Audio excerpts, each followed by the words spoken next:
नमस्कार मित्रांनो, संकल्प न्यूज चॅनलवरती आपल्या सर्वांचं पुन्हा एकदा सहर्ष स्वागत।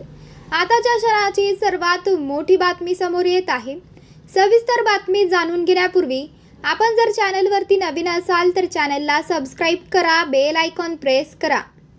ठाकरे गटाचे नगरसेवक अभिषेक घोसाळकर यांची गोळ्या घालून हत्या करण्यात आली तेव्हा विरोधकांनी फडणवीस यांच्या राजीनाम्याची मागणी केली होती। विरोधकांना प्रत्युत्तर देताना गाडीखाली कुत्रं आलं तरी विरोधक गृहमंत्र्यांचा राजीनामा मागतील असे वक्तव्य देवेंद्र फडणवीस यांनी केले होते।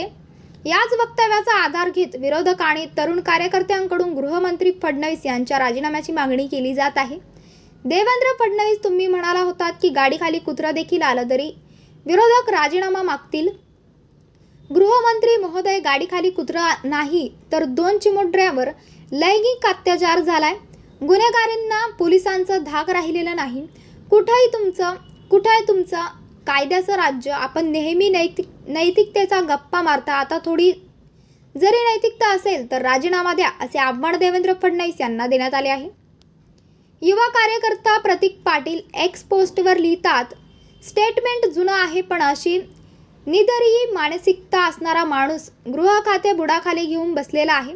महिलांवरचे अत्याचार कसे कमी होणार? अशक्ता म्हात्रे, यश्री शिंदे, आता बदलापूर या राज्याला पूर्णवेळ गृहमंत्री हवा, राजकीय गुरखोडीकर नव्हे। एडीबी एक्स पोस्टवर लिहितात, गाडीखाली कुत्रं आलं तरी विरोधक गृहमंत्र्यांचा राजीनामा मागतील असं फडणवीस एकदा म्हणाले होते। बदलापूरच्या संतप्त घटनेत 2 चिमुरडीवर लैंगिक अत्याचार झालाय। पालकांना शाळेवर मोर्चा काढावा लागला, रेल्वे थांबवावी लागली, मग सरकार जागं झालं। आता आम्ही तुमचा राजीनामा मागू शकतो का? कारण मीही मुलीचा बाप आहे। तुम्ही राजीनामा देऊन टाका, महिला सुरक्षित नाहीत, आमच्याकडून गृह खात सांभाळणं शक्य नाही। बदलापूरमध्ये जे घडलं आहे ते भयंकर आहे। 4 वर्षाच्या मुलीवर या प्रकारचा अत्याचार होत असेल तर समाज म्हणून आपल्याला मान खाली करण्याची वेळ आली आहे। FIR दाखल करायला 4 दिवस लागतात। गुजरात सारख्या ठिकाणी बलात्कार करणाऱ्या लोकांचा सत्कार केला जातो, तेव्हा समाजात काय संदेश जाणार?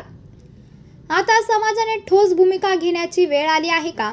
राज्यकर्ते आणि प्रशासनावर आता काही भरोसा राहिला नाही। त्यांच्यावर अवलंबून राहून काही होणार नाही। रस्त्यावर उतरून तीव्र निषेध करायला पाहिजे, तेच आता बदलापुरात दिसत आहे। गृहमंत्र्यांनी आता राजीनामा दिला पाहिजे असं खासदार प्रणिती शिंदे म्हणाले आहेत।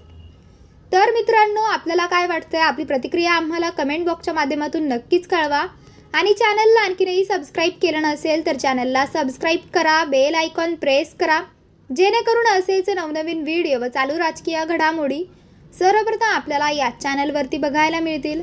भेटूयात पुढच्या व्हिडिओज, तोपर्यंत धन्यवाद। जय महाराष्ट्र।